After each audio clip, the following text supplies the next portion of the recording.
Clay Clark is here somewhere. Where's my buddy Clay? Clay's the greatest. I met his goats today. I met his dogs. I met his chickens. I saw his compound. He's like the greatest guy. I ran from his goats, his chickens, his dogs. So this guy's like the greatest marketer you've ever seen, right? His entire life, Clay Clark, his entire life is marketing. 4,000% from February to February. Now I can better that. Okay, Clay, I don't think you know this. I don't think you know this. I'm pinching myself, and if I cry, forgive me. In the last 2.5 days, we have bettered our entire month of February in the last 2.5 days. So, and the phone's blowing up. Everything's just blowing up. You're right. It is like a rocket ship. So we're pinching ourselves, actually.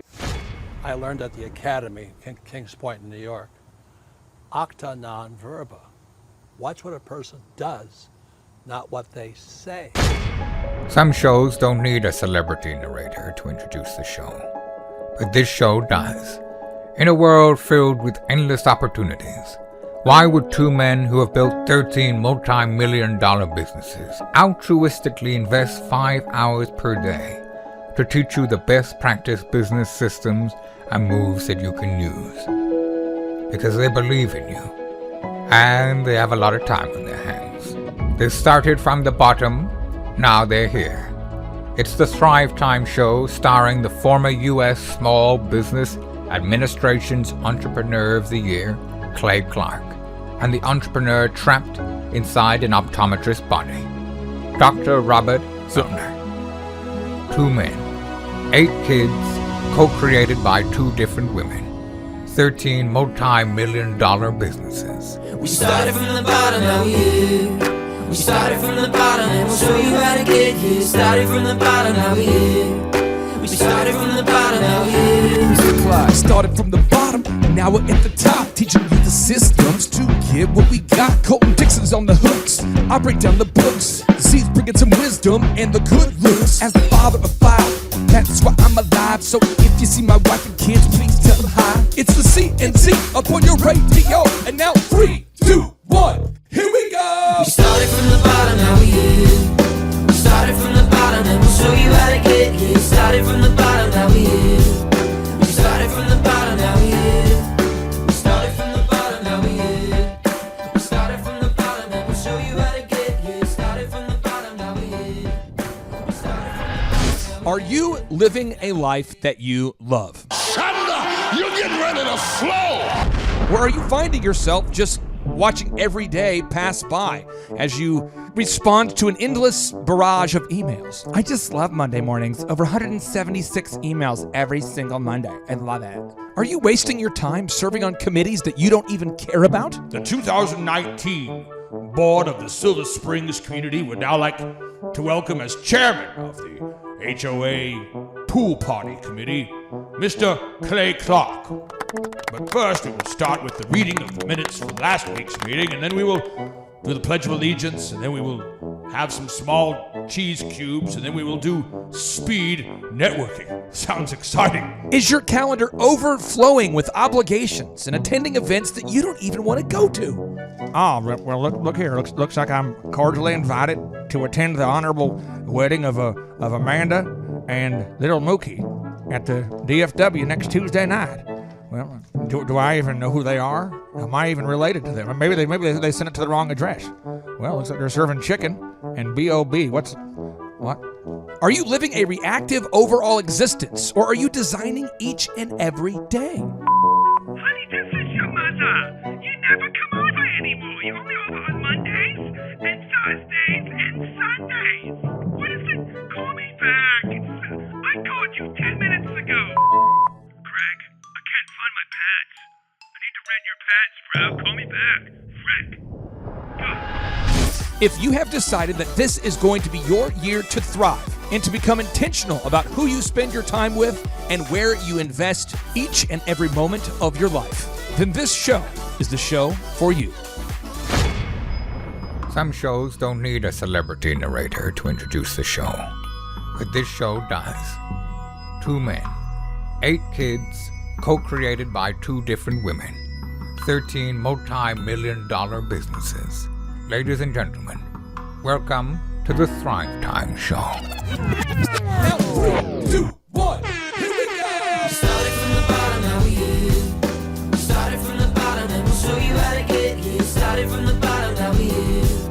We started from the bottom, now we here. Started from the bottom, now we here. Started from the bottom, and we'll show you how to get.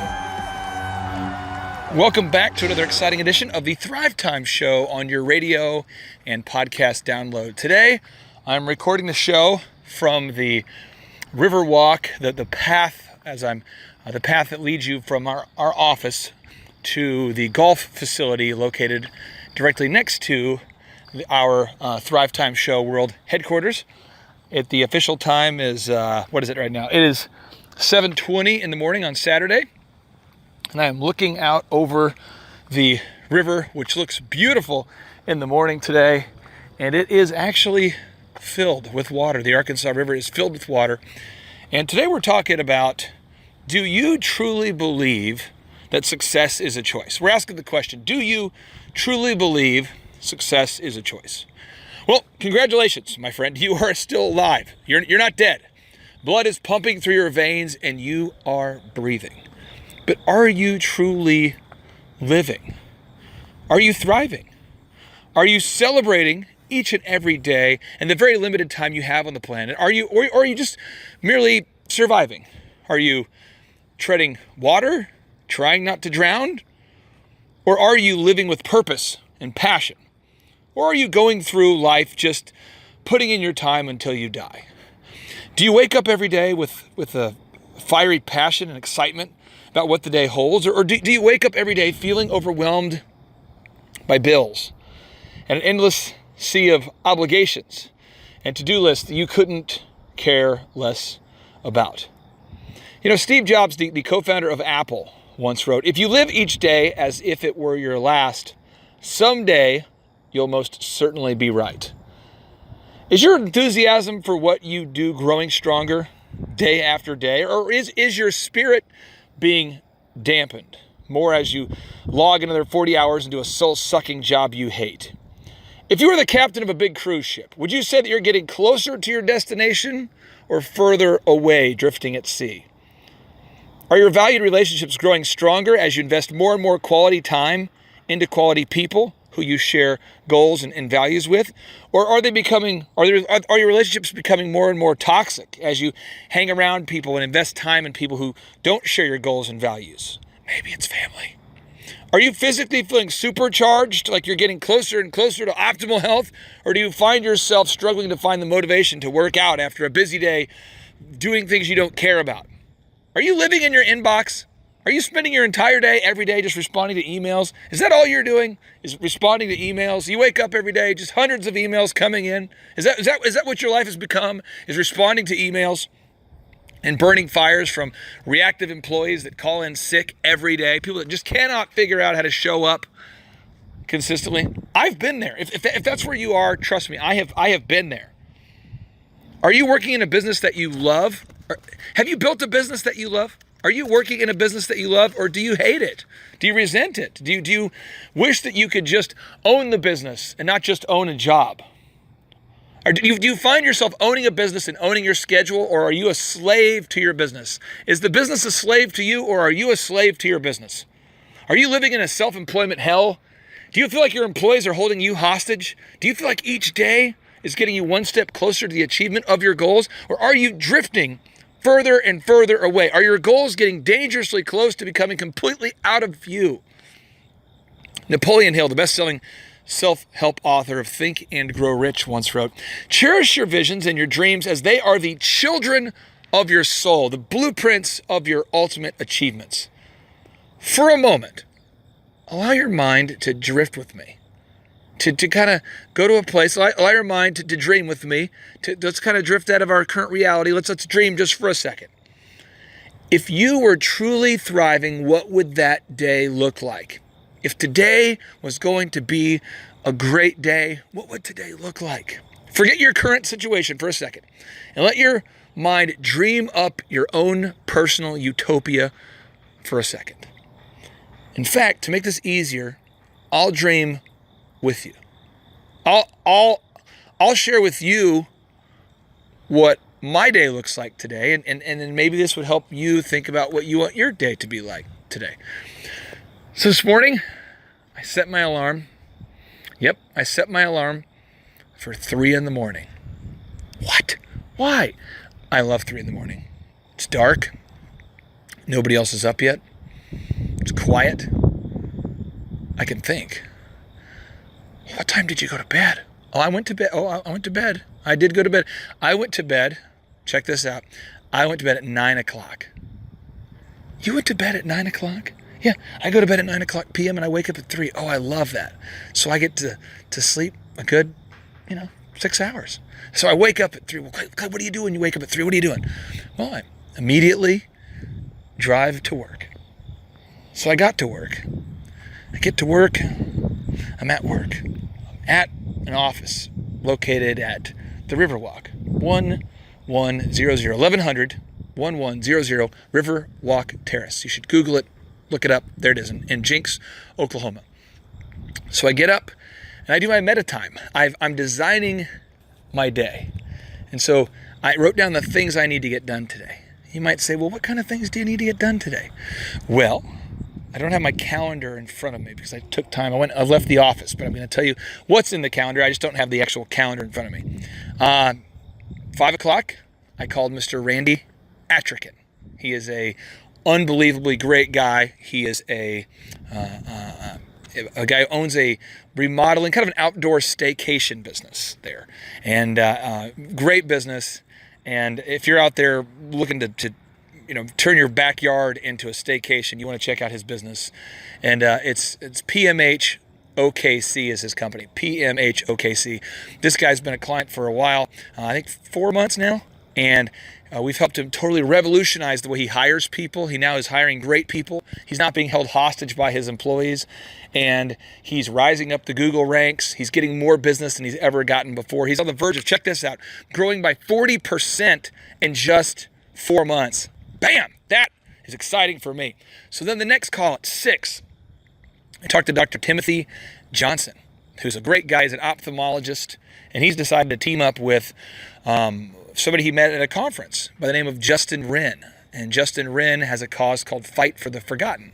Now, Fight for the Forgotten is a organization where they actually donate, where they actually drill they drill wells for the pygmy people. So these people who are living in like the jungles, they're drilling wells to provide them fresh drinking water. It's called Fight for the Forgotten is the cause. And Justin is an MMA prize fighter, and he has decided to donate a portion of his fees or his earnings when he fights to help support these people. It's a really cool story. I heard about Justin Wren for the first time while watching the Joe Rogan podcast. So I did the unthinkable. What? Yeah. I've heard the Joe Rogan podcast, and so I did the unthinkable. What did you do? I woke up at 3 a.m, and I thought about my day, and I said, what do I want to do today? What do I want to do, Clay? What do I need to do today? And I wrote down, I need to invite Justin Wren to be on the podcast. See, I was intentional, and I did. I invited him onto the podcast. He said yes. He ended up coming to the conference to speak. He there met another great guy by the name of Timothy Johnson, the ophthalmologist based in Tuscaloosa. Those two connected, and Timothy Johnson decided to help him drill wells. It cost $4,200 to drill a well, a life-giving well. People are dying over there due to not having fresh drinking water. And Timothy Johnson felt moved and compelled, and he donated to drill some wells for the pygmy people. The pygmy people, these are people with like stunted growth in the modern world because they don't have access to fresh drinking water. It looks like they're drinking out of like a pond. It's crazy how dirty their water is before these wells. So I worked with Timothy Johnson at 6 o'clock in the morning, helping him to grow his business. He sent me a text yesterday, by the way, that said, hey, I just raised $2,000 extra for the pygmy people. He sent me that text. That's so cool. Isn't that cool that I have a client that I'm helping him to grow his business. I'm helping a client grow his business, and then he's donating some of his profits to help provide fresh drinking water for people all the way around the world in a third world country. So again, at 5 o'clock, I met Mr. Randy. Then at the PMH OKC, that's his company. Then a big shout out to Randy. Then at 6, I met with Timothy Johnson, the ophthalmologist based in Tuscaloosa, Alabama. Helped him with his business. And then he is donating some of the profits to help out Justin Wren. And then at 7, which is just a few moments ago, I got on the phone call with our good friends at Papa Gallo's. It's Dave, Trisha, and Nick. Great people. Dave, Trisha, and Nick. Great people. Diligent people. They've been running that restaurant for 20 plus years. Papa Gallo's. It's a pizzeria. Google search those guys. If you live in Florida, go see them. Patronize their business. Buy something from them. Buy something from Papa Gallo's. Great people. And they have had tremendous growth. They're no longer reactive. They're not being held hostage by their employees. They've grown their business. I believe that they're up over 30% this year. Guys, listen, success is possible. And this is what I do. I help people grow. It is awesome. 5 o'clock, I met with Randy. 6 o'clock, I met with Timothy Johnson, ophthalmologist. 7 o'clock, met with Dave and Trisha. Now at 8, in just a few minutes here, in 23 minutes, I'll be meeting with a new client. He's an architect, and I might like him, and I might not. And if I don't like him, I'm not going to work with him. What? Yeah. See, I'm not a slave to my clients, and they're not a slave to me. I'm really, really good at what I do. Some have said I am the best small business coach that there is. I would say I'm very, very good. In the if you were to rank, like the rappers, the best rappers of all time, I think you put Eminem up there as number 1 or 2, Jay-Z as 1 or 2. You put Tupac in there, you put Notorious B.I.G. in the top 3 or 4. And then there's kind of a debatable list of other great people. And there's always people jockeying for that position. In the world of business coaching, Bill Campbell was the best business coach of all time. That was the guy who, kind of the father of the industry, in my opinion. He coached Steve Jobs, the co-founder of Apple. He coached Susan, one of the heads of their Facebook. He coached the heads of YouTube. He coached Jeff Bezos with Amazon. He coached Larry and Sergey with Google, Eric Schmidt with Google. I mean, look up the guy. Look him up, Bill Campbell. He's one of the best coaches of all time. He is the best coach of all time. He is the GOAT, the greatest of all time business coach. He's great. And then the second best coach, in my opinion, is Chet Holmes. And Chet Holmes, he wrote the book called The Ultimate Sales Machine. Chet Holmes, red cover, great book. Buy that book. Chet Holmes, The Ultimate Sales Machine.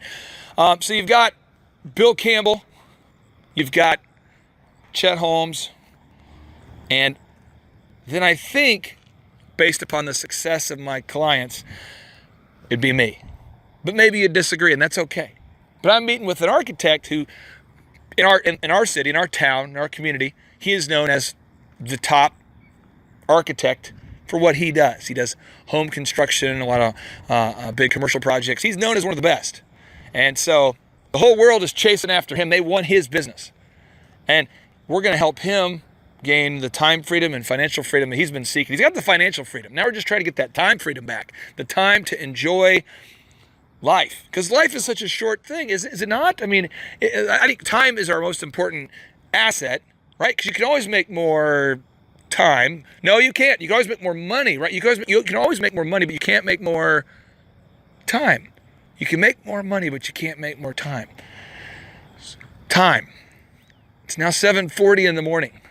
My next meeting is at 8, and I'm meeting with an architect. Now, after I meet with the architect, check this out. This is Saturday morning. You work on Saturdays. I love what I do. Work is worship to me. It's awesome. You're a terrible person. What about family? No. Before the Bernie Sanders fans attack me about what is your life balance? Get out of here with life balance. I'm talking about trade-ups. What are you willing to trade off, trade up? I'm willing to trade certain things for certain things. So I'm going to go home, and then I'm going to go with my son. Aubrey, today. And he's going to DJ a wedding. His first wedding. He's going to DJ a wedding today. He's a 12-year-old kid DJing his first wedding. Yesterday, we were practicing announcements. We were driving over to Atwood's to buy various things. I had to buy a big trash can, a big metal trash can to finish out the man cave. Some more accoutrements from Hobby Lobby. I had to buy colored pencils and such. And we were role-playing. And I'm going to let you hear those announcements in a minute. We've been role-playing, practicing announcements because he DJs his first wedding reception today. DJ Aubrey 3000, by the way, if you look him up online. DJ Aubrey 3000. He's 12, and he wants to become a great DJ. And so I'm going to drive him over to the Botanical Gardens to DJ for Alexis and Jason Beasley's wedding reception. Wedding number 1. So I'm doing that at 3. Well, Clay, if it's 9 when you're done with your client, what are you going to do between 9 and 3? Well, I'm going to go back over to the Man Cave Studios with Jonathan Kelly and Devin on a Saturday. Yes, on a Saturday. What? Yeah, you see, in the book Exodus and in the book Genesis, it instructs us that we are to work 6 days and rest on the 7th. Is Bernie Sanders in Genesis or Exodus? Is he in that book? I don't know. And I've never met someone should look that up. I've interviewed billionaires and millionaires. I've never met any billionaire and or millionaire who works 5 days a week. I've never seen it. Never seen it. So I'm not attempting to be the first one who works 40 hours a week to become super successful. So on a Saturday, we're going over to the studio. We're going to set it up, test it last time, make sure the studio's working well. I have all the accoutrements that I purchased yesterday from Atwoods and Hobby Lobby with my son, and we're going to go over there, and we're going to finish that. We're going to test it, mic check it, boom. Then, after the studio is tested at noon, my wife and I are going to go into a vehicle together, driving over there in her Suburban that has, 150,000 miles on it. What? You drive a Suburban with 150,000 miles on it? Why aren't you driving like a Lexus or a Mercedes or a... Well, I could buy a car that I don't need to impress people that I don't know, or I could get what I need to get from A to B. It's a nice Suburban. It has a few dents because we have a few kids. We have 5 kids, so I think you get 1 dent per kid. We've had little fender benders, and it's a reliable vehicle. But don't you deserve, Clay? Don't you deserve a Lexus? Why don't you buy a BMW SUV? I could, and I've met a lot of people that have them, and if you have one, I'm excited for you. But I've met a lot of people, probably not you, but a lot of people that are driving big cars who have small amounts of time freedom. They have all these obligations. They have to work all these hours just to make the payment on the car that they're driving, the car they can barely afford to impress people they don't know. That will not be me. No, I will drive my Suburban with my wife over to the land. What land? The land. What land? Tell us about the land.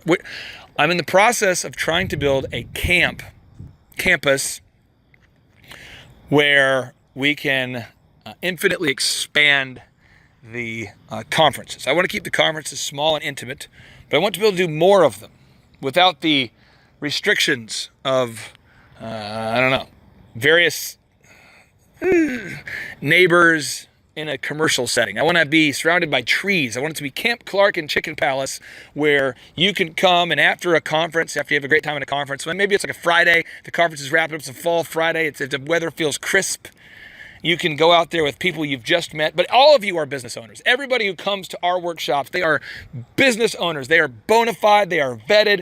Occasionally, we have some startup people come, but we vet those people to make sure that they're not psychologically impaired. Because the kind of person that wants to work 40 hours a week while starting a business is psychologically impaired. The kind of person unwilling to work 6 days a week and who wants 6 days a week success is psychologically impaired. It says in the Bible, Proverbs 10:4, God blesses the hands of the diligent and punishes the slackard. And if somebody is a slackard but they want to be blessed, they cannot come to our conference.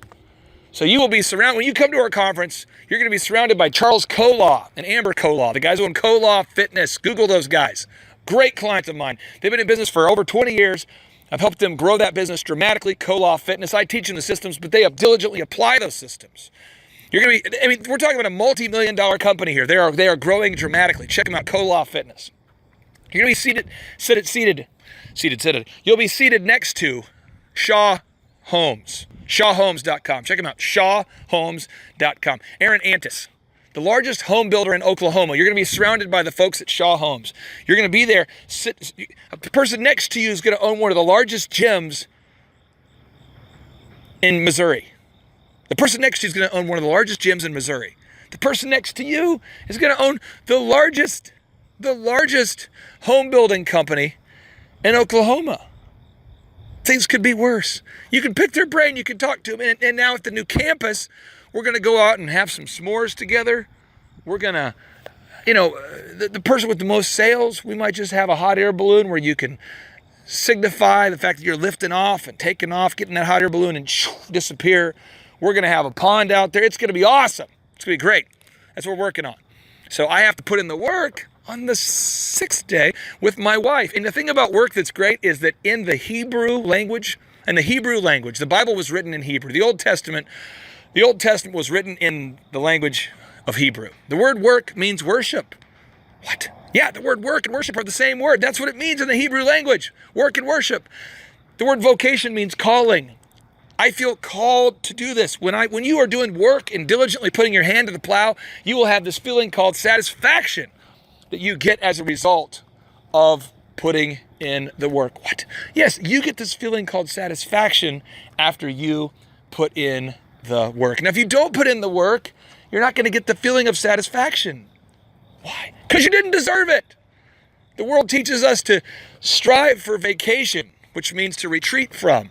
The kind of people that come to our conferences are people that are looking for their vocation, their calling. They're people who are wanting to work as unto the Lord, to put their hand to the plow and to achieve super levels of success. So they can create a schedule that allows them to do whatever they want to do. Guys like Timothy Johnson want to give back to help folks like Justin Wren. Guys like Shaw Holmes who want to grow their business so they can give away tremendous money to help causes that they care about. An unbelievable company. Folks like Koloff Fitness. Do you understand that my schedule is filled only with interacting with super successful people? Or we had a startup the other day. Great guy, startup guy. He's wanting to start a landscaping service that's gonna. He has visions of being self-employed and growing his business, and that's cool. And he currently works at a convenience store, and I can relate to that. I used to work at Applebee's, Target, and DirecTV all at the same time. I get it. And he needs a little hand up, not a handout. No, not a handout. We're not going to just give him free stuff, which is why we have a scholarship program for folks who are knocking on the door of the website going, I would love coaching, but I just can't afford the full freight, the full price. And you know why we only work with 160 clients one-on-one? Do you know why we only work with 160 clients one-on-one? Because that's the way I want to do it. Because I want to know you if you're a client. I want to shake your hand. I want you to know that you matter to me. And I want to know that I matter to you. I want to have a win-win relationship. I want to have a relation shift, a shift from a transactional relationship. Oh, I pay you to update my website, and I pay you to do, the graphic design, and I pay you to do the print piece, but I don't like you or care about you. I'm not into that. If I'm looking for a transaction, I'm going to go on Amazon, hit click, they ship me my crap. I don't know the people who work there. They don't know me. But I want to have a relationship. With our coaching clients, there's a lot of crazy stuff you guys are dealing with. You got crazy employees who won't show up on time. You got family that's working for you who's dysfunctional. You've got dysfunctional family. And you need to fire your own freaking brother. I talked to a guy yesterday about that. He's got to fire his own brother. You've got your cousin embezzling money from you. There are things that, as a self-employed person, that you very few people can empathize with what it's like to wake up every day at 3 a.m. But I can.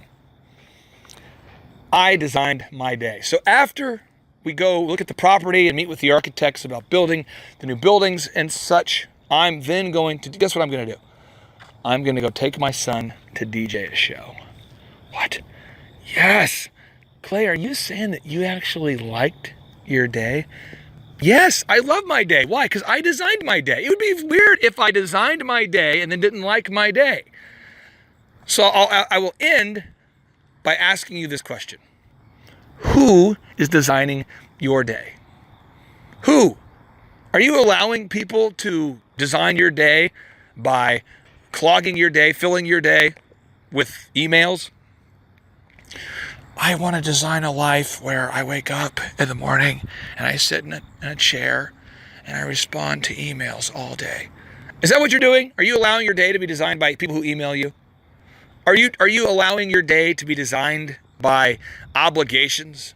I serve on the board of this and the board of that and the board of the Who Gives a Crap committee. Oh, I've done that. I have found myself serving on an HOA board. I have found myself serving on chamber things and bridal association things, but never again. I will never, ever, ever fill my day with obligations and stupid conversations and emails that make my head explode. I will not do it again. No. I will never go back to that. And I would encourage you not to do that too. I would encourage you to look at your schedule today. Let's start with today, and then let's look at your week. Look at your schedule today. Do you like what's on your schedule? I like what's on my schedule. 7:52, I'm here with you, walking back to the building here. Walking back to the building to go back and meet my client at 8 o'clock, who's an architect who seeks to gain to gain time freedom. He has the financial freedom. He's trying to gain that time freedom back. But let's look at your day. Are you happy with what's in your schedule today? If not, maybe you can't change everything today, but you can change 10% of it. Let's design a schedule. Do you even have a schedule? Do you actually have a schedule for every day? I do, which is why I love my day. I love today. It's a Saturday. It's a great day. It's a work day. It's a Saturday. Now Sunday, that's my Sabbath day. So there won't be any work conducted on Sunday. I'll be hanging out with family and enjoying time with them and going to Atwood's, Guitar Center probably. Can't go to Hobby Lobby, that's closed. Can't go to Chick-fil-A. But we can definitely get into some Guitar Center. We can get into some Atwood's. And my daughter just turned 15.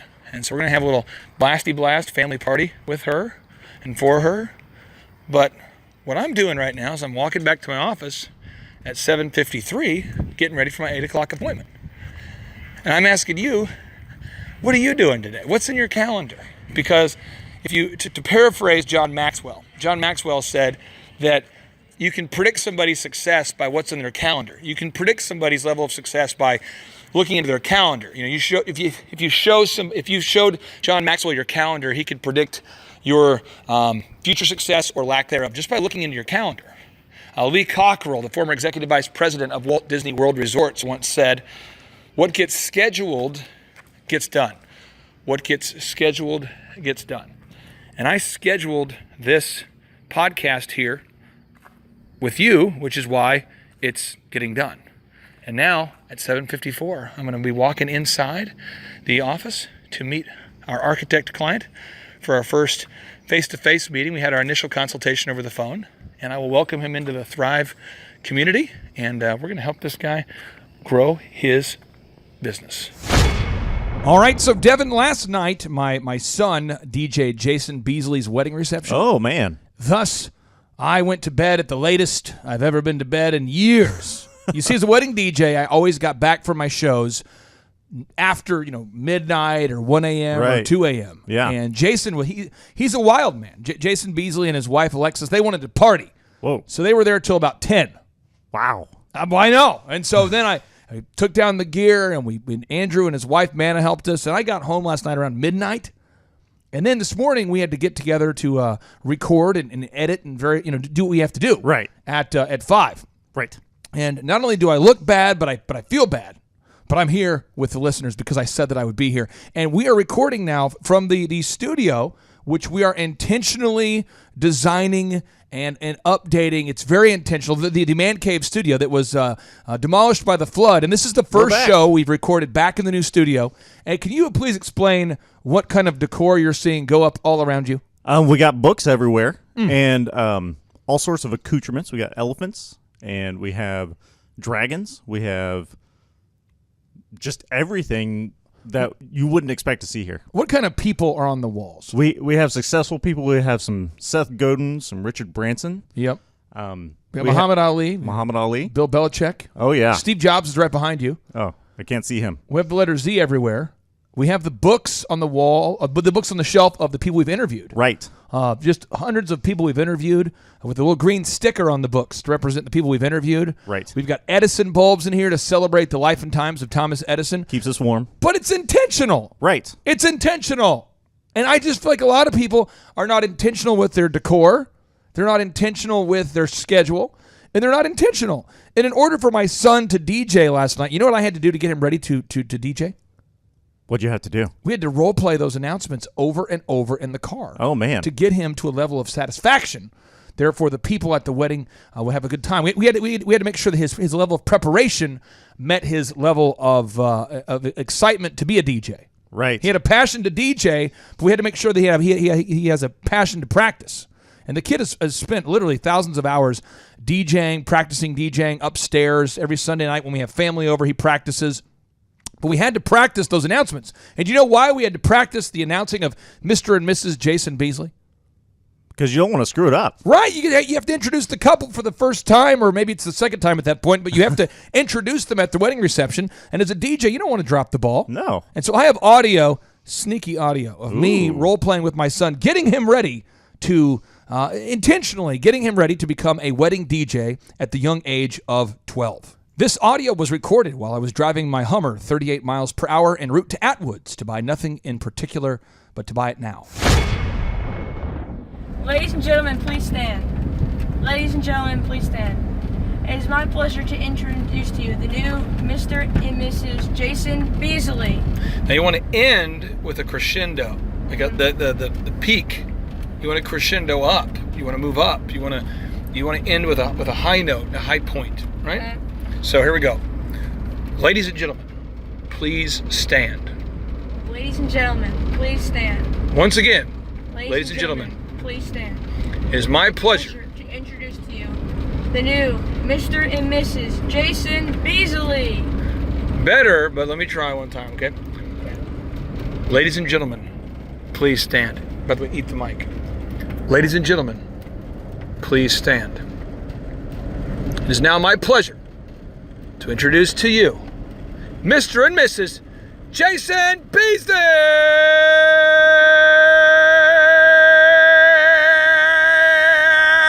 Ah! Woo! Yeah! He said Mr. and Mrs. Jason Business. I said Beasley. He said business. He didn't finish the Beasley. You just Beasley. He didn't finish it yet. Here you go. Ladies and gentlemen, please stand. Once again, ladies and gentlemen, please stand.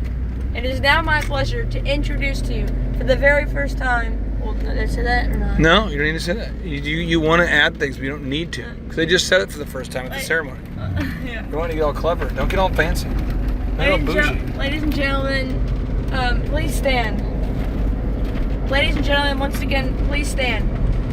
It is my pleasure to introduce to you the new Mr. and Mrs. Jason Beasley. That's good. That's better. That's better. But you gotta just Jason Beasley. I said Beasley. Okay. Bring some sizzle, man. Do it again. Ladies and gentlemen, please stand. Once again, ladies and gentlemen, please stand. It is my pleasure to introduce to you the new Mr. and Mrs. Jason Beasley. That was better, but you tailed off at the end. You suffered from weakness. You had it. It was great. And at the end, you're like Beasley. Do it again. More sizzle. Ladies and gentlemen, please stand. Once again, ladies and gentlemen, please stand. It is my pleasure to introduce to you the new Mr. and Mrs. Jason Beasley. That's better, but just bring it like this. Ah! I'm not gonna do what you do. You're screaming. Listen, you have to bring the sizzle. One time, go for it. If you don't go for one time, we're doing this all night. Role playing. Okay, ladies and gentlemen, please stand. Once again, ladies and gentlemen, please stand. It's my pleasure to introduce to you the new Mr. and Mrs. Jason Beasley. That's good. Oh, that's awesome, dude. That was good. And you got to do it till great people do things till they can't get it. What? Wrong. Right. Weak people do it till they get it right. Yeah. You got to do it till you can't get it. Wrong. Right. You do it till you can't get it. Wrong. You get it till you can't get it. What? Wrong. Correct. Ladies and gentlemen, please stand. Once again, ladies and gentlemen, please stand. It is my pleasure to introduce to you the new Mr. and Mrs. Jason Beasley. Oh, that was good. That's 2 in a row. If you get 3 in a row, you might actually be good. Now the problem is people want you to be great, or they don't want to pay you. That's probably true. What do you mean probably true? You want to pay for like a B- burrito? Yeah, well. Well, because it's me. All of a sudden, I'm not affected by standard because it's me. I don't care. Burrito's a burrito to me. Get off the burrito example. Move on. All right, do it again. Do it again. Ladies and gentlemen, please stand. Once again, ladies and gentlemen, please stand. It is my pleasure to introduce to you the new Mr. and Mrs. Jason Beasley. Oh, that's hot. That's hot. Makes me scream. I'm afraid inside. It was so good. I'm afraid that while I'm announcing, I'm gonna have a voice crack. It's gonna be annoying. Voice crack? Yeah, that would be terrible. I haven't randomly. Well, it's better than worrying about, showing crack during the announcement. You're like a plumber or something. You worry about, showing the crack. Okay. Wait. It's like the drug or your actual butt crack? I'll let you think about what you want. Probably both. I'll let you think about what you need to think about right there. How was school today? So Devin, he DJ'd last night. He had a great time, and the moral of the story and the action steps that can be extrapolated from today's show are as follows. 1, be intentional about the life that you live. Devin, because you're a very intentional person now, can you explain with the listeners what time you get to work every day? I get to work typically between 5 and 5:30. And you've had your eye on the prize for a long time of wanting to become a country club member. Right. Why? Few different reasons. One of them, it's something that my family can get into as a family. So all of us can play golf together for as long as we can. But you've been intentional about you've been working towards that prize. When did you have that goal for the first time? I would say probably about 3 years ago. 3 years ago, you had that goal. You've stayed intentional about getting the raises or the improving your skills needed to make extra money working with me to get to that goal. You now block out time to actually go golf. Right. But if you weren't intentional about scheduling time to golf or scheduling the time in your schedule to wake up, what would happen by default? I would not be able to do that. I wouldn't have the time to, and I would drift. But you now have a to-do list every day. You wake up every day, you make a to-do list. Right. Every day you have a calendar where you schedule what matters. Can you explain maybe a few things that you do differently now on a daily basis since working with me that maybe other people wouldn't do by default? So I'm trying to make this very actionable, whether it's you're intentional. If you're listening right now and you want to teach your son how to become a good DJ before the age of 13, you can do it, but it requires time. If you want to become a country club yuppie like Devin, you can do it. If you want to record a radio podcast show from your home, you can do it, but you have to be intentional. Can you explain, Devin, maybe some of the things you've learned to do that have allowed you to become a more intentional person over the last few years as you've worked with me? Definitely. I would say one of the biggest game changers for me has been the to-do list and the calendar. Come on now. So having a intentional to-do list that I get up and I'm able to plan every morning exactly what I need to get done for that day. And some days there's more on my plate that I have to get done than others. But then taking that to-do list, those action items that I have to get done for the day, and then actually blocking the time out to get them done in the calendar. That has been a game changer for me. Lee Cockrell, the former executive vice president of Walt Disney World Resorts, who actually managed over 40,000 employees at the same time and 1 million customers per week. He has written, he said, what gets scheduled gets done. What gets scheduled gets done. So I would ask you, if you're out there listening today, are you getting up every day? Are you getting, this is the rhythm of entrepreneurship. This is the rhythm of being intentional. Are you waking up every day and planning out your day? Are you blocking out that half hour to an hour every morning? Are you blocking out that meta time, that planning time, that prayer time, that thought time? Are you blocking out that 1 hour a day each morning to block out your schedule, to plan out your day? Are you doing that? 2, are you actually printing out your to-do list for the day? And 3, are you actually printing out your calendar? If you don't do it, I'm just telling you, you're going to get overwhelmed by push notifications, you're going to forget something, and you're going to drift. My name's Clay Clark. That is Devin, the super coder new member of the Golf Club of Oklahoma, one of the newest yuppies to enter the Tulsa community. And now, without any further ado, we'd like to end each and every show with a boom. And from the new studio, here we go. 3, 2, 1, boom!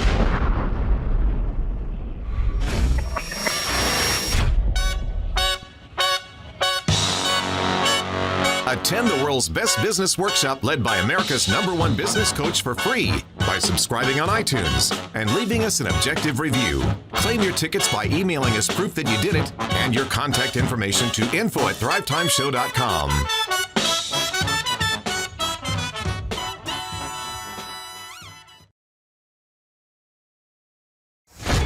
Hello, my name is Daniel with Daniel's Heating and Air here in Amarillo, Texas.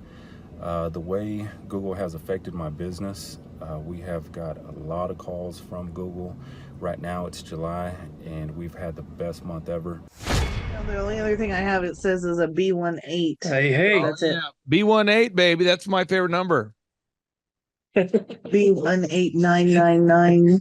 You can hear the office going. That phone, like 99. right That's before my you favorite calling number. us, we got like 5 people Thank on you. it. Yes, ma'am. Okay. Are you ready? Let's go. Okay. And then what is your domain? Okay, how much? Domain. Route66HVAC.com. Perfect. Do you have them in stock? Route66AV.com. HVAC. Okay. AC. Can I HVAC.com. please? Okay. You ready? Go for It'll be 24. Nervous, but let's go. Okay, here we go. And it's SH.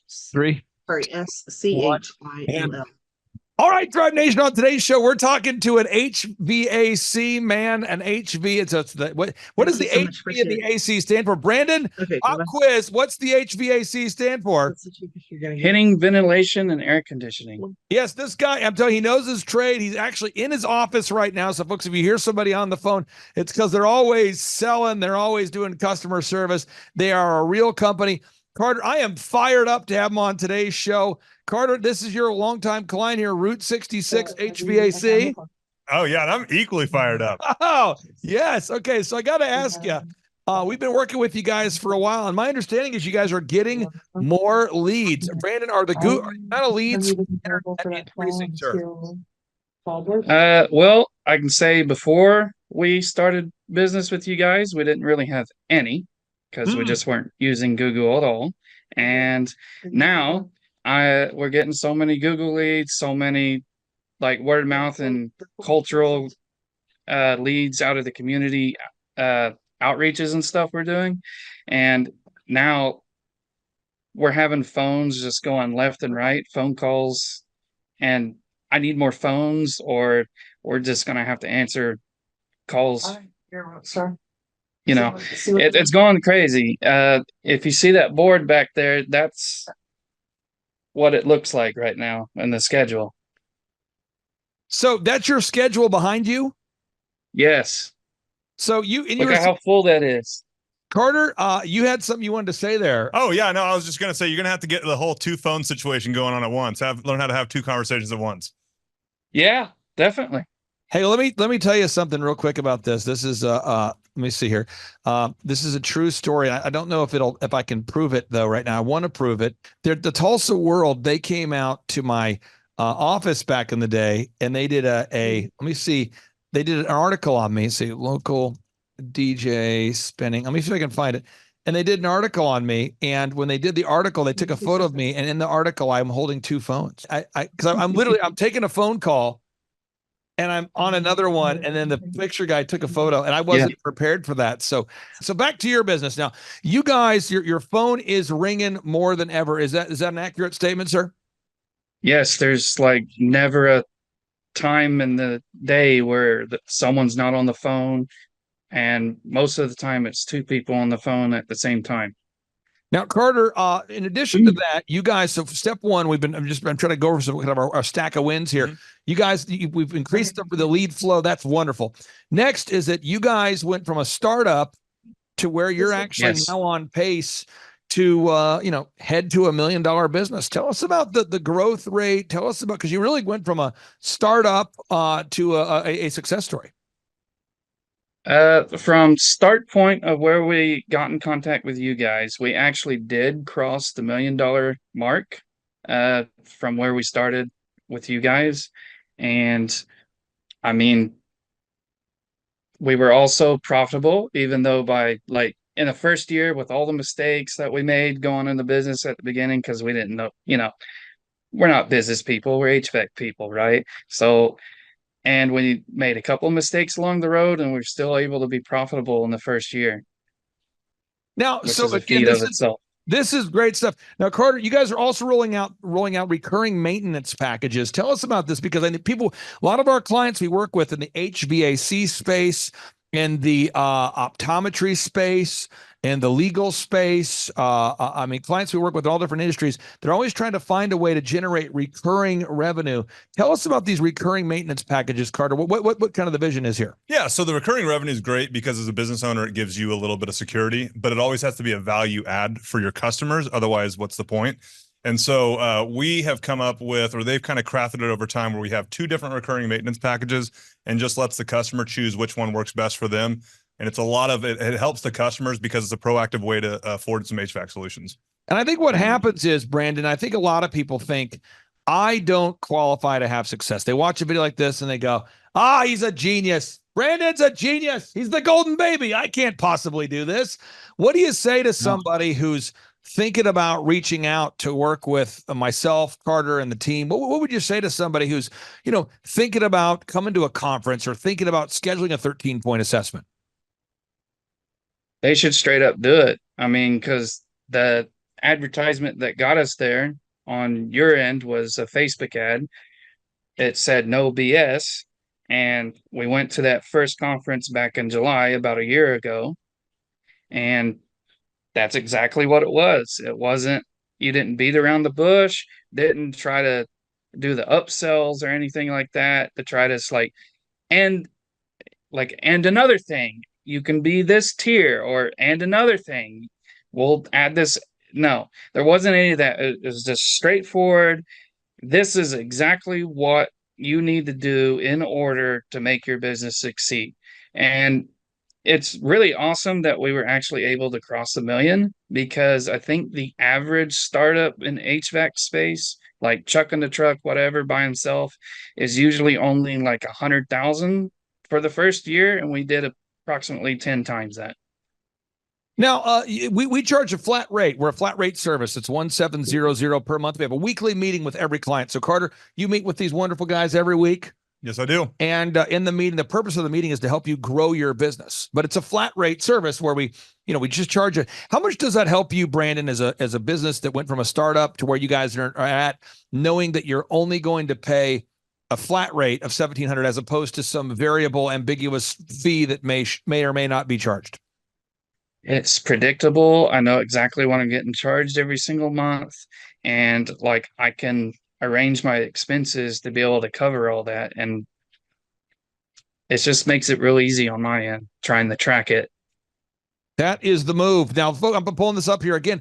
Other things, search engine optimization. I think a lot of companies, a lot of people, they want to do online advertising, marketing, and Carter, they come to us and they have kind of a woo-woo idea of how it might work. Mm-hmm.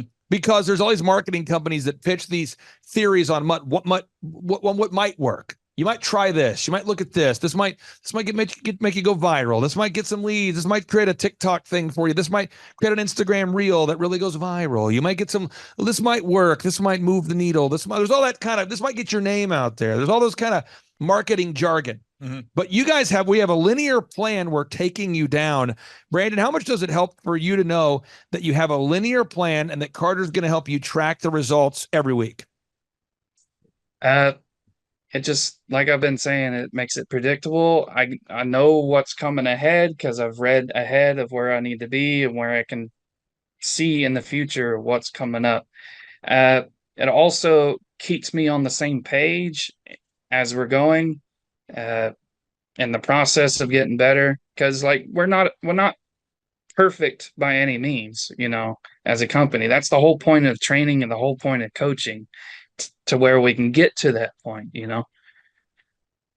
Now, the photography, videography, web development, search engine, graphic design, we do all of that included. Plus, we do consulting. So it's kind of like you hire a CMO, a chief marketing officer, and a CFO, a chief financial officer, to work with you simultaneously to help you. How much does that help knowing that Carter and there's a team helping you guys and you don't have to go find separate vendors? Quite a lot, because I don't know anything about website building or coding or anything.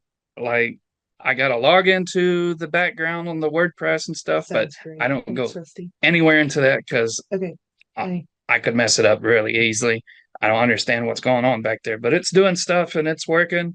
And knowing that I have like an IT team or web development team is great, because that means I don't have to go out and spend thousands and thousands of dollars on a one-time purchase to go get a website that I don't understand the back office, the run, or any of the coding. Now, video testimonials, one of the things we help someone grow their company, I want to encourage everybody, if you're out there listening right now, there's 14 steps is how I look at it. And Carter, you start with establishing the goals, then you move on to branding, then you move on to marketing, then you move on to sales, then you move on to fulfillment, then you move on to hiring, firing, training, retaining. It's all of those systems. So when someone says, what's the most important aspect of growing a business? I would argue it's the execution of all 14 steps simultaneously. Mm-hmm. Talk about, Carter, the video reviews and why that's been important for Team Route 66 here. Well, to their credit, they've really gotten out there and just asked everyone for video reviews, and they've gotten some really good ones. And what that does is it just builds value prior to, me going out to deliver an estimate. It's like you already have, 20, 30. I mean, you guys had added 10 last week. You have 20 or 30 people positively reviewing you on your Google listing, on your website. It's like that helps the sales process on the back end a lot. And so that's been really important. And to your guys' credit, you've been great at collecting those video reviews. I'm going to pull this up here. We've got these 14 steps on how to grow a successful business. If you want to download my newest book, A Millionaire's Guide to Becoming Sustainably Rich, you can download it, and you too can follow along here, folks. But here are the 14 steps. And I'm just going to go through these here. I'll try to zoom in so people can actually see it. 1, we establish the revenue goals. Box 2, we figure out the break-even goals. 3, we define the number of hours willing to work. 4, we determine the unique value proposition. 5, we nail down the branding. 6, we create a 3-legged marketing stool. 7, we focus on sales. And I told you about this picture. It does exist. Look, it's here. It's great. Tulsa World came out and said, hey, could we do a photo shoot with you? And I said, sure. What time are you guys going to show up? They said, we'll be here around this time or that time. And they show up, and I'm literally on the phone waiting. I'm on the phone with a bride booking her wedding, but then there's a DJ over here who just called in. And so I'm doing the 2 phone thing. And that became sort of a legendary cover of the business section there. In my opinion, once you get into the sales part of the path, that's where this starts to happen. And now you got to have kind of a sober mind to help you figure out, what is it costing to acquire a new customer? And are we being organized? Because you can't build an organization if you're not organized. Are you tackling that part of it, Brandon? Are you guys right there where you're starting to put the cross the T's, put the dot on the I? Are you starting to kind of bevel and refine the systems now, or where are you out of the process? We've laid the groundwork, and we are in that position where we're flipping over into refining the system that's working for us. And every single little day we find one little, like that 1% of correction every single day to make our system more efficient. And it's just going, and it's working. I'm taking notes here, so I'll let you go in just a second. I'm taking notes. My final thing I wanted to clarify, I'm quoting you. I wrote this down, Carter. I typed it up here. It says, we're getting so many leads and word of mouth leads. We're having phones going left and right, and I need more phones. That's what I think you just said. So I got to ask you here, what do you say to somebody who's thinking about reaching out for a coach, for a consultant, somebody to help them in the way we've helped you? What do you say to somebody who's thinking about going to thrivetimeshow.com, scheduling a free 13-point assessment? They're thinking about coming to the conference. What do you say? You're going to need to buy 3 phones after signing up with Clay Clark, and then you're going to have to figure out how to get your virtual phone so you can have a phone within a phone within a phone. Okay, so I'm quoting you. I want to make sure this is right. It says here, You're going to need to buy, this guy's like a phone salesman. You're going to need to buy 3 phones. I accept commissions. Okay, but I mean, how would you describe the overall experience? Because you know how it is. People are thinking about working with us. How do you describe the overall impact it's made on your business? Every single week, like as we're going through it, it helps me form habits, right? Because this is not something normal that anybody is just gonna know day one. Like you're not born with these skills. So like the first thing you're gonna learn is how to schedule your time and manage your time management, right? Block out everything and figure out how your week is going to go, do your to-do list. And once you get that done, you really start fine-tuning your marketing in the Google.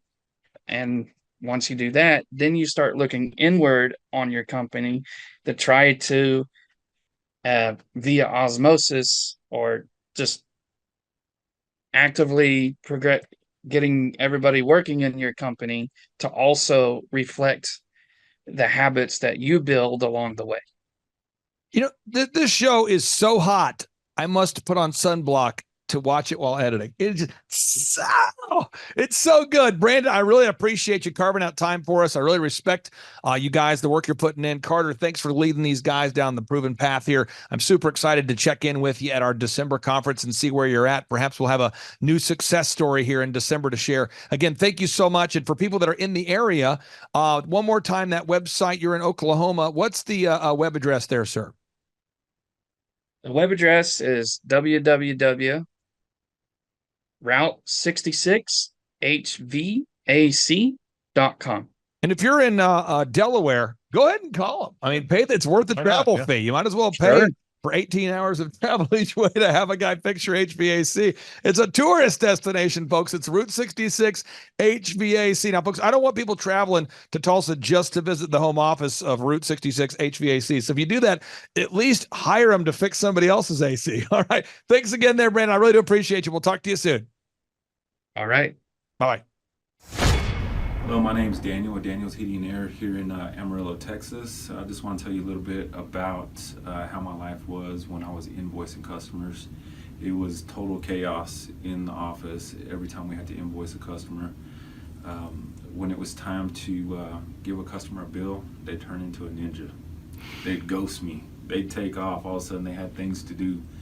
And that caused the office to spend half the day, almost every day, chasing down customers that owed us.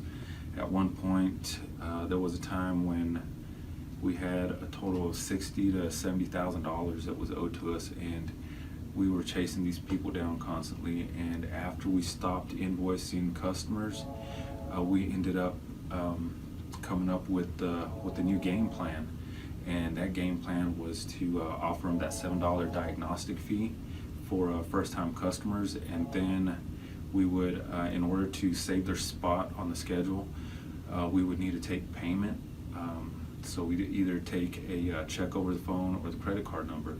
And this has improved so much, taken away so much headache from my business. And now the people in the office can focus on things they really need to be focusing on instead of chasing down customers that owe us money.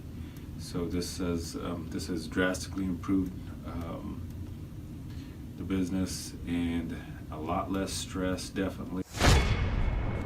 Hello, my name is Daniel with Daniel's Heating and Air. Having the group interviews has drastically improved my business. My employees are no longer holding me hostage. We have group interviews every Wednesday, and we bring in the best people with the best attitudes and just willing to work and be part of our team. And if the people that we currently have are not holding up their end, we let them go, and we bring the next people up. It's been a great process. My name is Mickey Mahalik, and I own Capital Waste Solutions. Jumping out on my own was my biggest fear. I really love that corporate safety net of a consistent paycheck, knowing that we had the corporate background structure to stay there, the standard operating procedures, everything had a book and a policy of how things had to be done. Unfortunately, that puts you in a box sometimes, and Clay helped me to release that and understand that, hey, go, take off, explore, find new areas, and it was really the confidence to jump outside the box.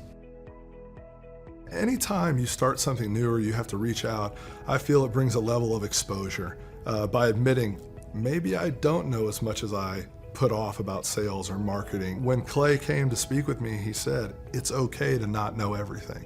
And that really was a game changer for me. Clay's helped me probably the most with our graphic design and our website. That's one thing that I do not claim to know anything about. In fact, I'm better off throwing the computer out the window than I am using it.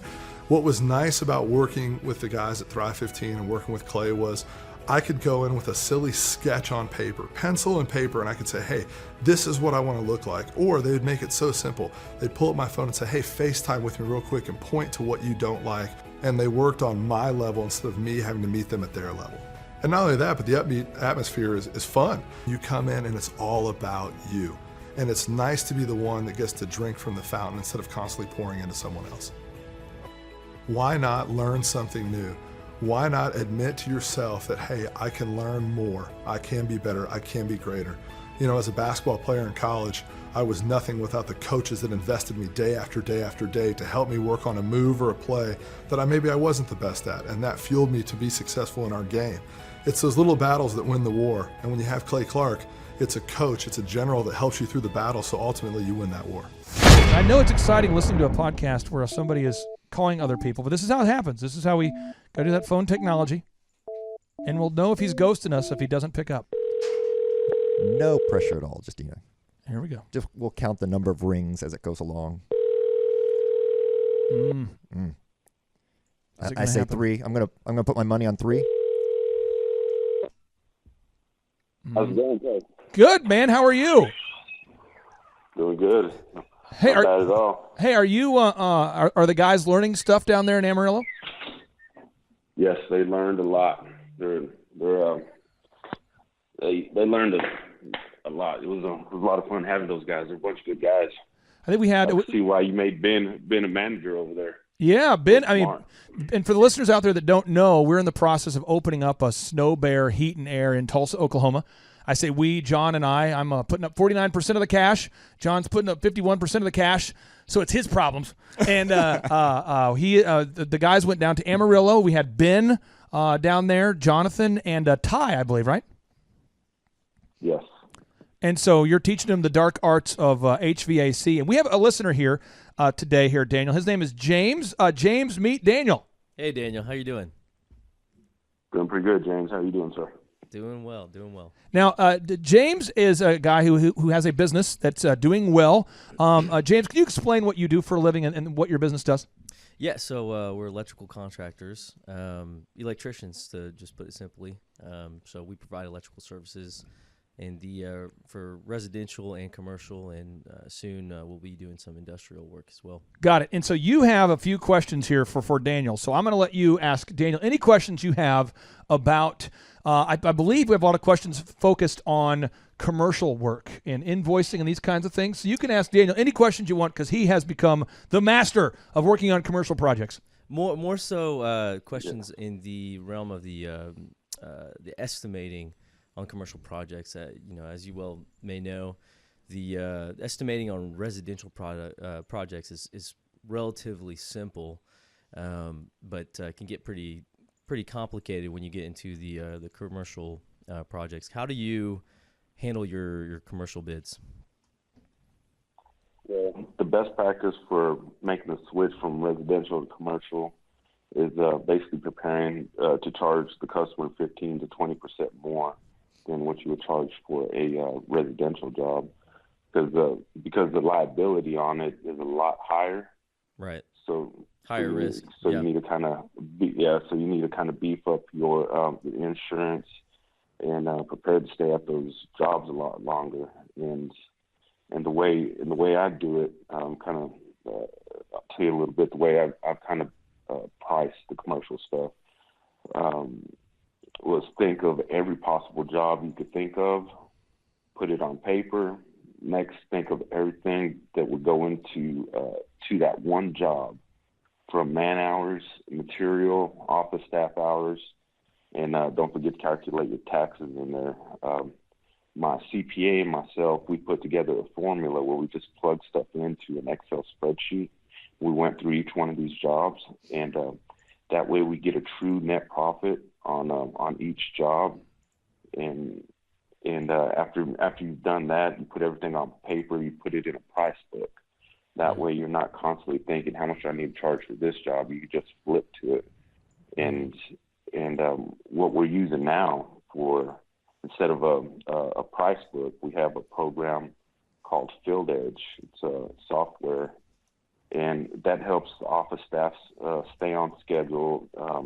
It has every job possible in that software. So if one of the technicians is looking for a job, they just put in the keyword condenser fan motor. In your case, it'd be like a plug or something, or a switch, or a breaker box, and it pulls up the price for that breaker box. So we're never losing money. We're making sure we're getting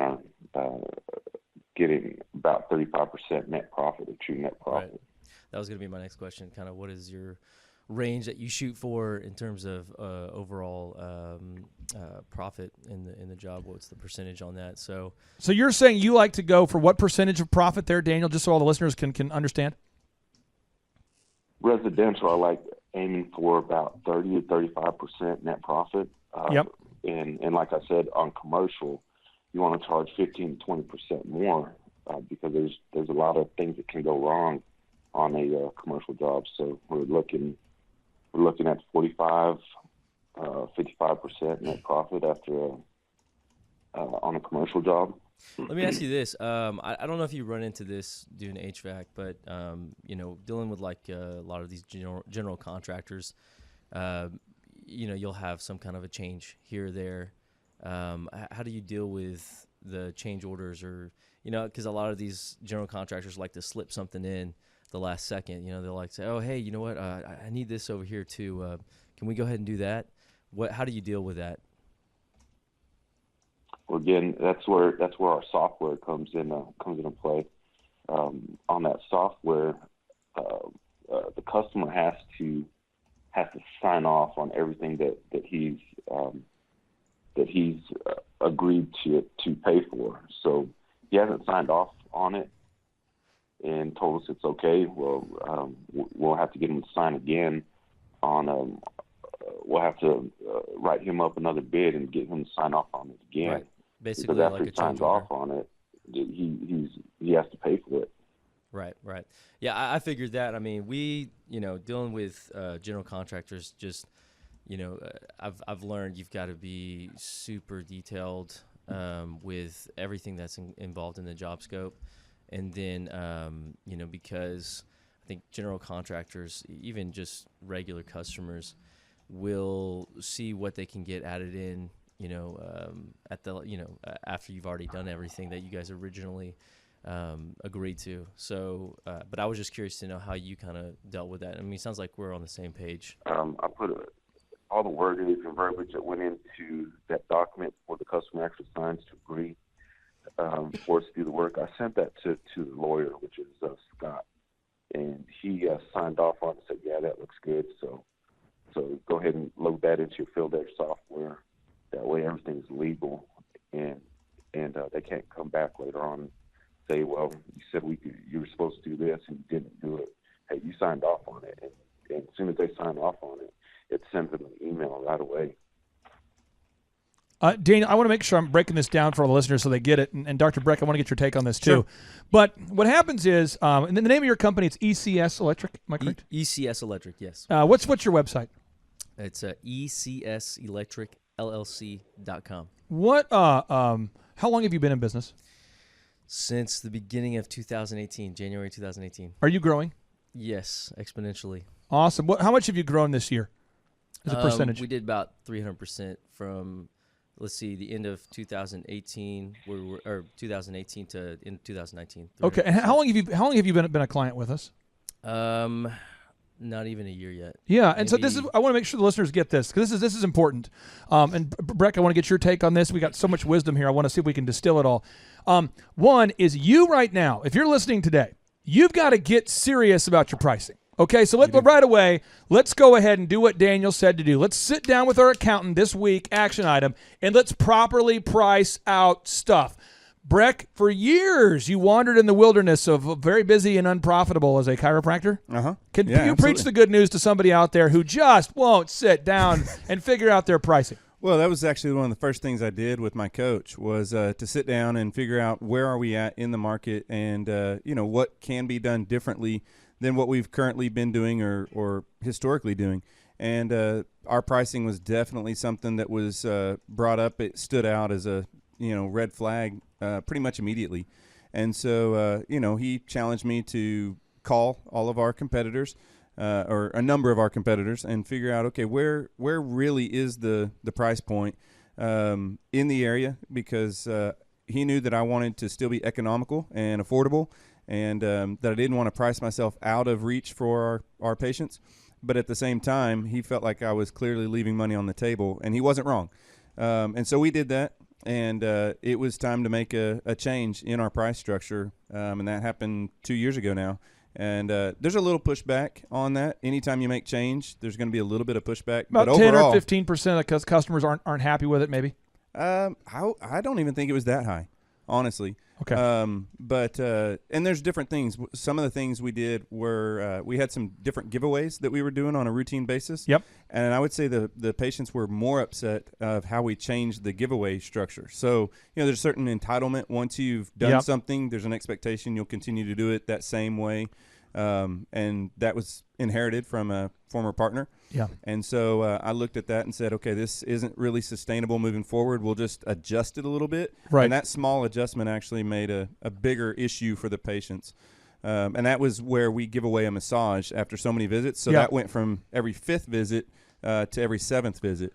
And that little switch definitely ruffled more feathers than increasing the pricing. So step one, we got to meet with our accountant or our bookkeeper. Mm-hmm. Let's go over the pricing. Let's Daniel, what profit margin do you recommend if you're in the air conditioning business? What profit percentage would you recommend if you're dealing with residential clients? Residential clients, we're looking for a 30 to 35% profit margin, net profit. Got it. And then step 2, use the software, I would recommend Field Edge. That's what Daniel uses.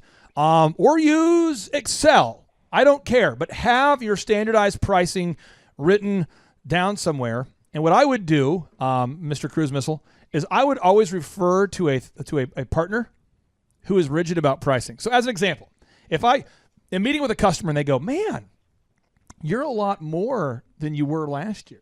And you go, well, I have a partner now I work with, and he sets all the prices. And so I don't have the ability to do that. But this is what, and Daniel, I want to get your take on that. Why do you have to be firm on those prices? Once you log those prices and you put them into your software, why do you got to be firm about those prices?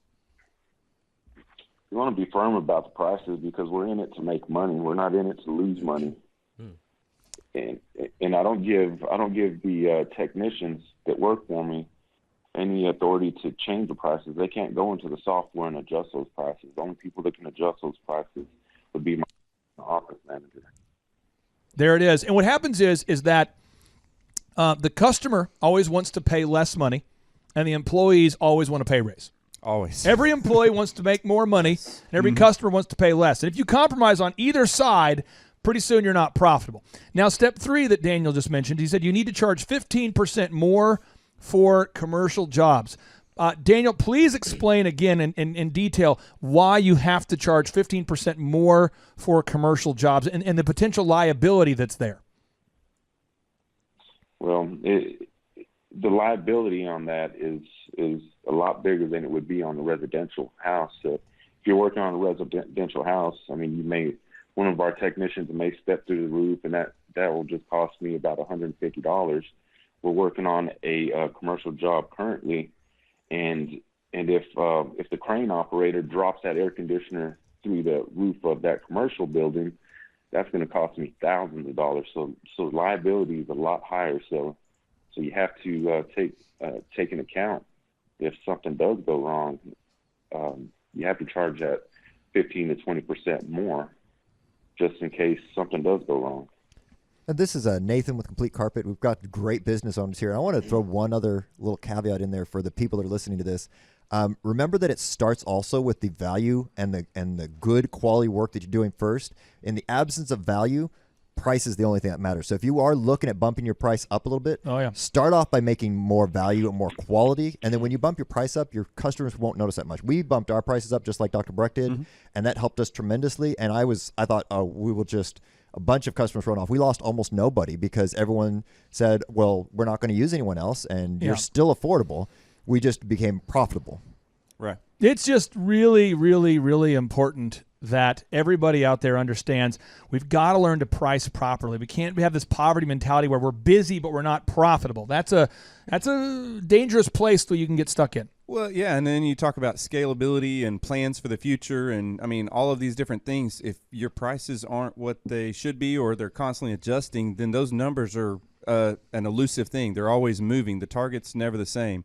You can't plan for next year when you don't. The price was $45 today, and it might be $50 tomorrow, and da-da-da. I mean, like Daniel's saying, I mean, there's a clear this box cost X, and this is that. And then you have the numbers to back up and actually project and know what is going on, what's happening. I know exactly if I want to make a certain amount of money, I have to see a certain number of patients because we make so much per patient with the adjustment, and we can factor that in and we can adjust, and I can know, is it time to hire somebody? Can I afford to hire somebody? At what rate and at what position? And so we can make solid decisions without really wondering or being scared of it. And if you're thinking about dropping a commercial AC unit through the roof of a commercial building, this just in, don't do that.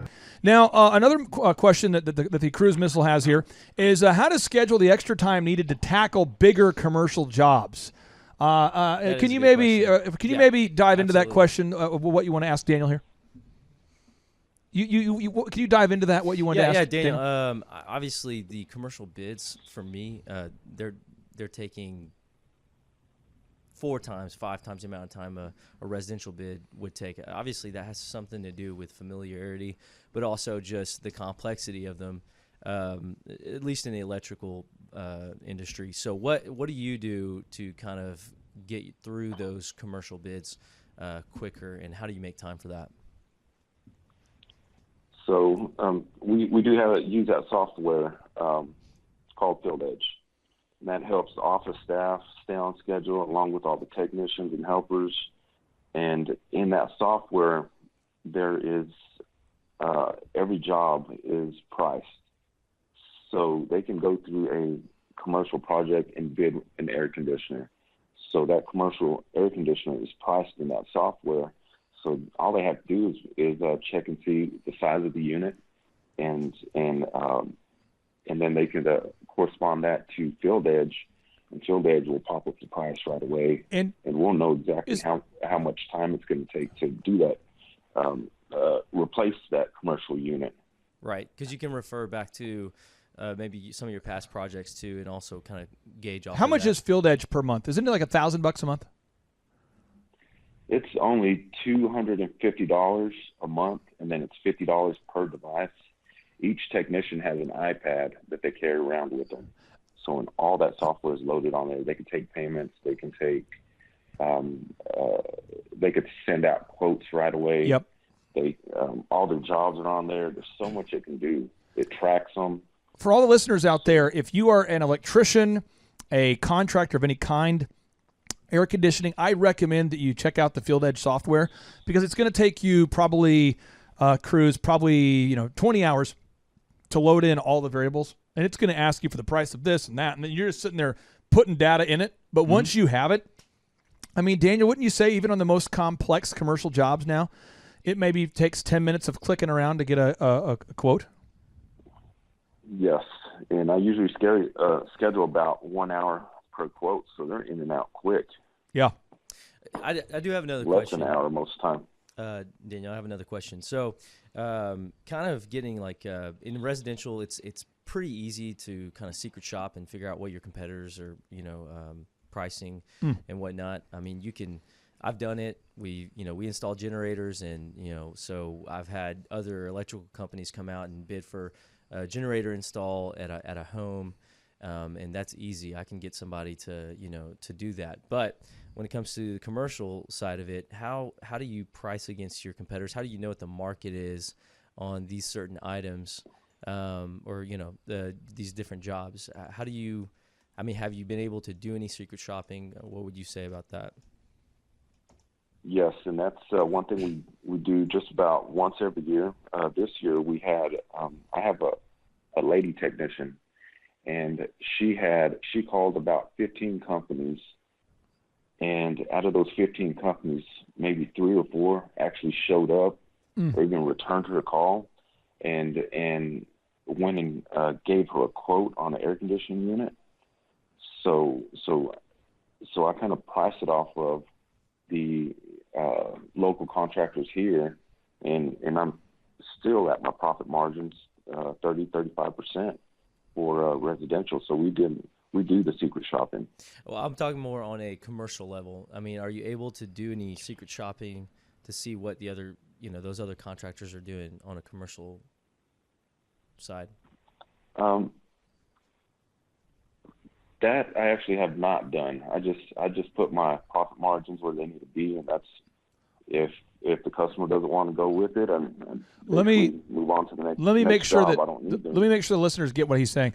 What he did is he is definitely mystery shopped on the residential side. Oh yeah. And then no matter what, and then he just takes his profit margin for residential and bumps it up by 15%. And I can tell you that is pretty much what most commercial people do. Now I can tell you what I've done for commercial stuff. If you want to do, if you want to go that level, I've done this. So when I had a DJ connection, I was trying to get into more commercial, like doing Christmas parties for Southwest Airlines or Bama Pie or Boeing or whatever. Big corporate events. Big corporate events where instead of doing just private weddings. And so I actually would go as far as to book them.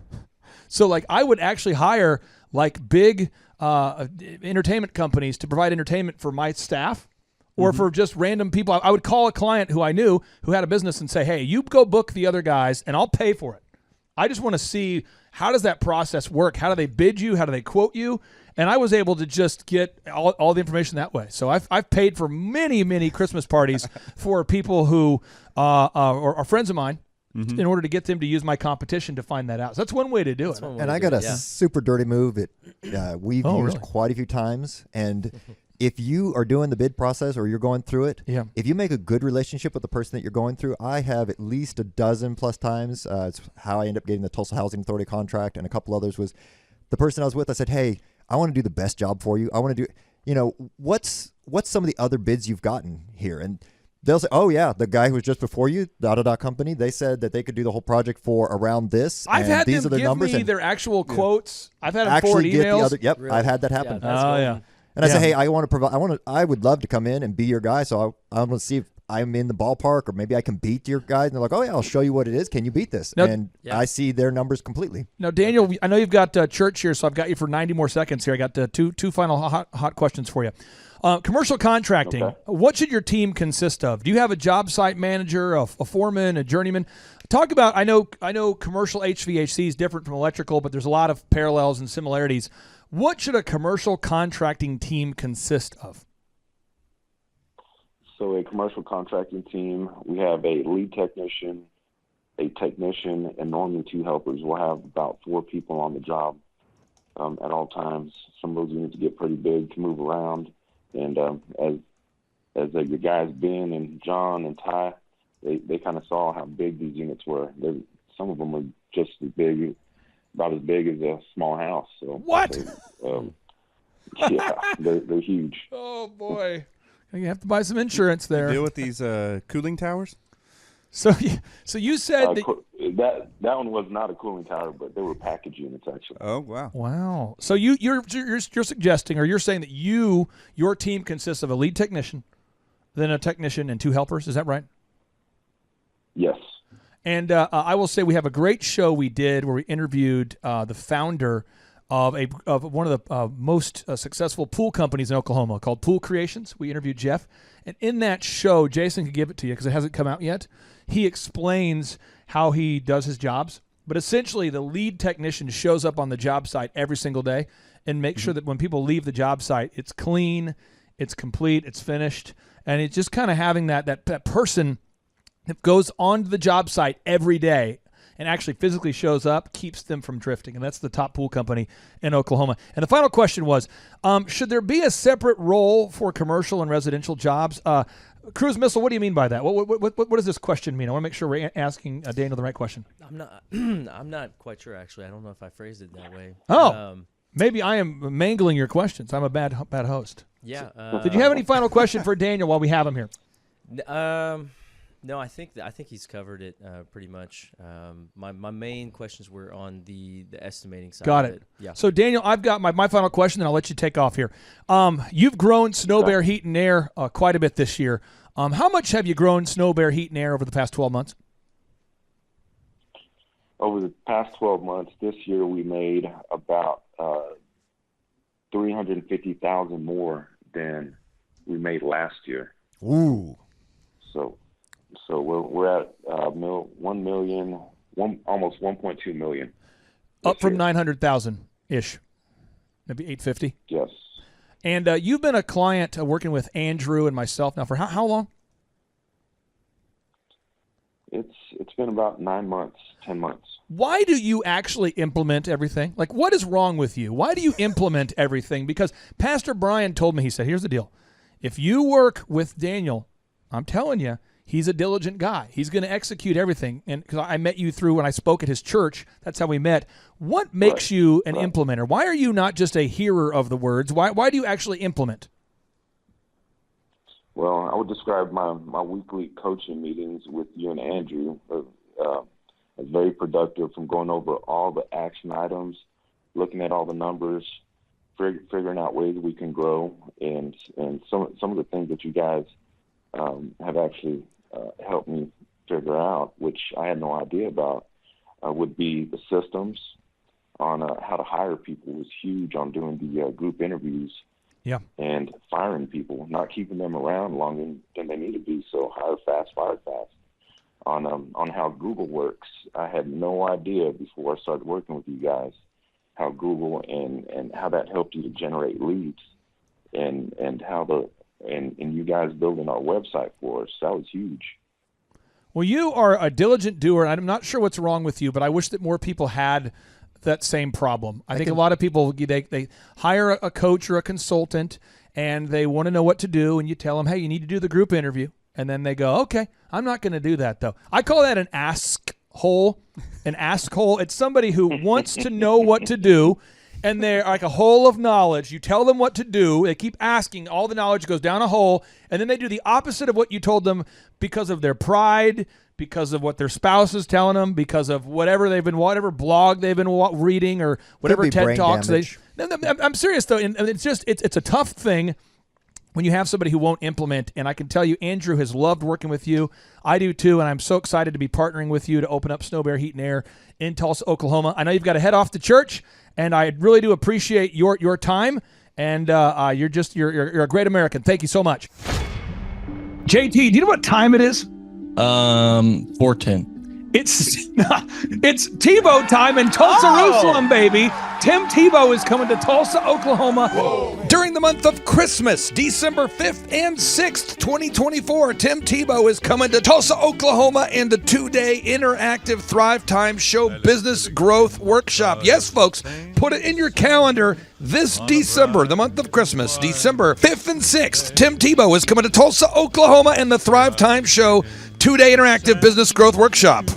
We've been doing business conferences here since 2005. I've been hosting business conferences since 2005. What year were you born? 1995. Dude, I've been hosting business conferences since you were 10 years old. And a lot of people, have followed Tim Tebow's football career on the field and off the field. And off the field, the guy's been just as successful as he has been on the field. Now, the big question is, JT, how does he do it? Well, they're going to have to come and find out because I don't know. Well, I'm just saying, Tim Tebow's going to teach us how he organizes his day, how he organizes his life, how he's proactive with his faith, his family, his finances. He's going to walk us through his mindset that he brings into the gym, into business. It is going to be a blasty blast in Tulsa, Jerusalem. Folks, I'm telling you, if you want to learn branding, you want to learn marketing, you want to learn search engine optimization, you want to learn social media marketing, that's what we teach at the Thrivetime Show 2-day interactive workshop. If you want to learn accounting, you want to learn sales systems, you want to learn how to build a linear workflow, you want to learn how to franchise your business, that is what we teach at the 2-day interactive Thrivetime Show business workshop. You know, over the years, we've had the opportunity to feature Michael Levine, the PR consultant of choice for Nike, for Prince, for Michael Jackson. We've had the top PR consultant in the history of the planet has spoken at the Thrivetime Show workshops. We've had Jill Donovan, the founder of RusticCuff.com, a company that creates apparel worn by celebrities all throughout the world. Jill Donovan, the founder of RusticCuff.com, has spoken at the 2-day interactive Thrivetime Show business workshops. We have the man who's responsible for turning around Harley Davidson, a man by the name of Ken Schmidt. He has spoken at the Thrivetime Show 2-day interactive business workshops. Folks, I'm telling you, these events are going to teach you what you need to know to start and grow a successful business. And the way we price the events, the way we do these events, is you can pay $250 for a ticket or whatever price that you can afford. What? Yes! We've designed these events to be affordable for you, and we want to see you live and in person at the 2-day interactive December 5th and 6th Thrivetime Show Business Workshop. Everything that you need to succeed will be taught at the 2-day interactive Thrivetime Show Business Workshop, December 5th and 6th in Tulsa, Oklahoma.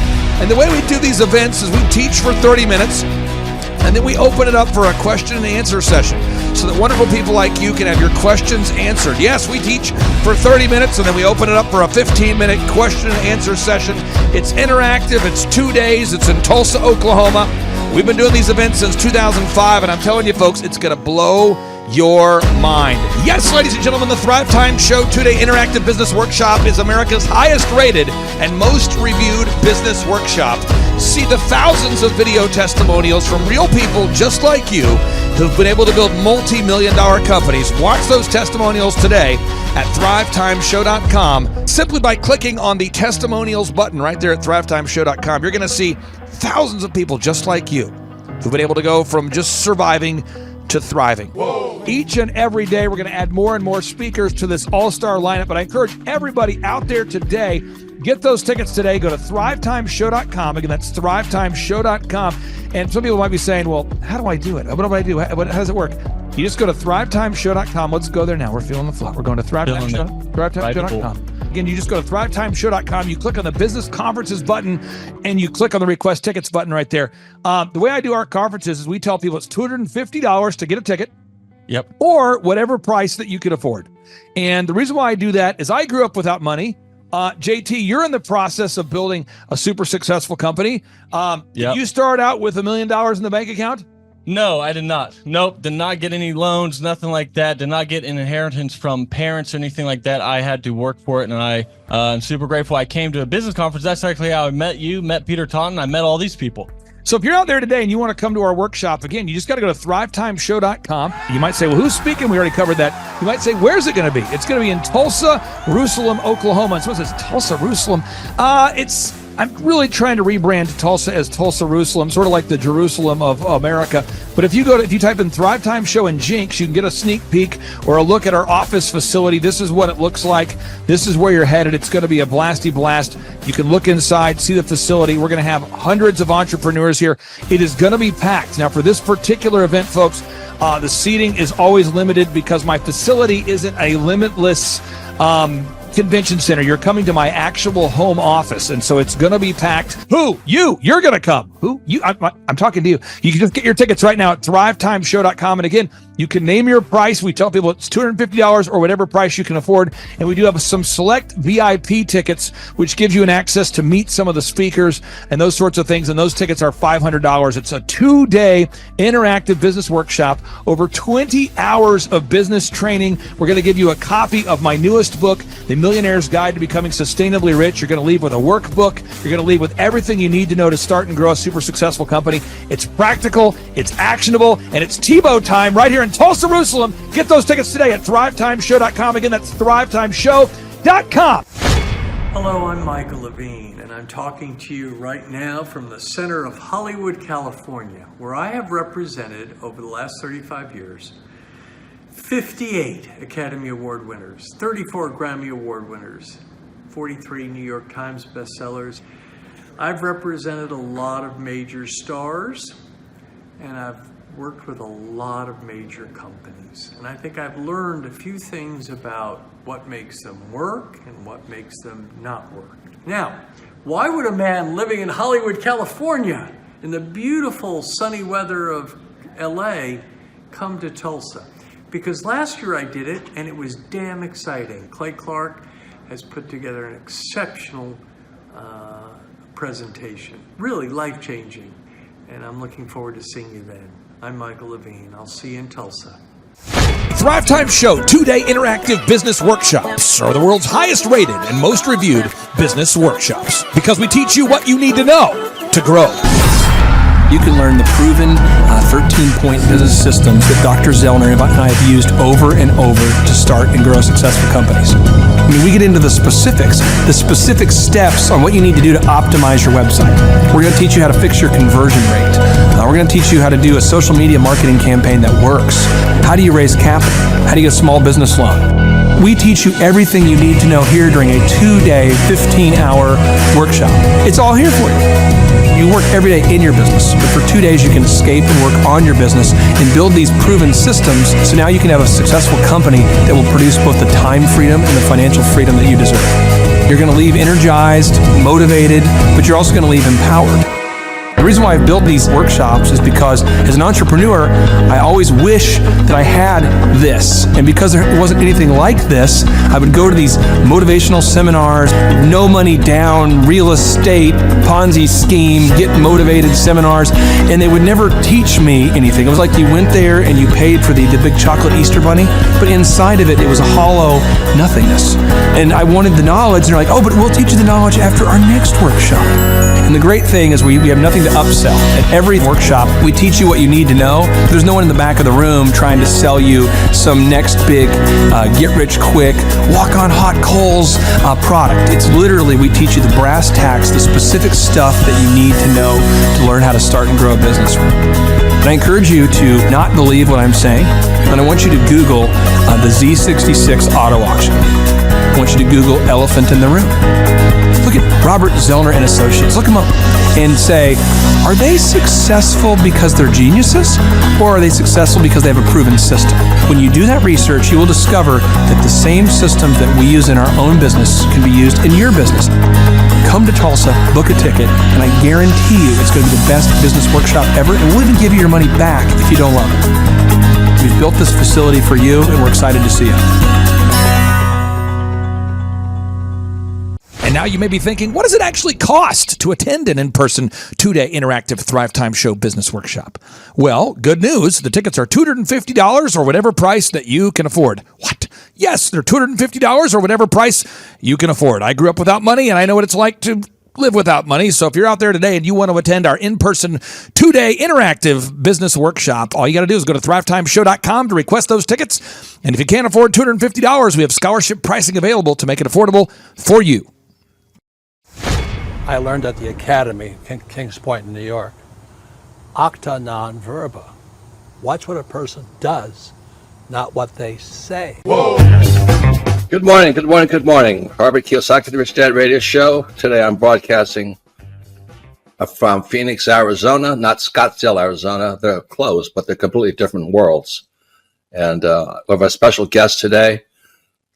Definition of intelligence is if you agree with me, you're intelligent. And so this gentleman is very intelligent. I've done this show before also, but very seldom do you find somebody who lines up on all counts. And it's a Mr. Clay Clark. He's a friend of a good friend, Eric Trump. But we're also talking about money, bricks, and how screwed up the world can get in a few and a half hour. So Clay Clark is a very intelligent man, And there's so many ways we could take this thing. But I thought, since you and Eric are close, Trump, what were you saying about what Trump can't, what Donald, who's my age, and I can say or cannot say? Well, I have to, first of all, I have to honor you, sir. I want to show you what I did to one of your books here. There's a guy by the name of Jeremy Thorne, who was my boss at the time. I was 19 years old, working at Faith Highway. I had a job at Applebee's, Target, and DirecTV. And he said, "Have you read this book, Rich Dad, Poor Dad?" And I said, "No." And my father, may he rest in peace, he didn't know these financial principles. So I started reading all of your books and really devouring your books. And I went from being an employee to self-employed to the business owner to the investor. And I owe a lot of that to you. And I just wanted to take a moment to tell you thank you so much for allowing me to achieve success. And then I'll tell you all about Eric Trump. But I just want to tell you thank you, sir, for changing my life. But not only that, Clay, thank you, but you become an influencer. More than anything else, you've evolved into an influencer where your word has more and more power. So that's why I congratulate you on becoming. Because as you know, there's a lot of fake influencers out there too, or bad influencers. Yeah. So anyway, I'm glad you and I agree so much, and thanks for reading my books. Yeah. That's the greatest thrill for me today. Not a thrill, but recognition is when people, young men especially, come up and say, "I read your book, changed my life. I'm doing this, I'm doing this, I'm doing this." I learned at the Academy, Kings Point in New York, acta non verba. Watch what a person does, not what they say. Whoa.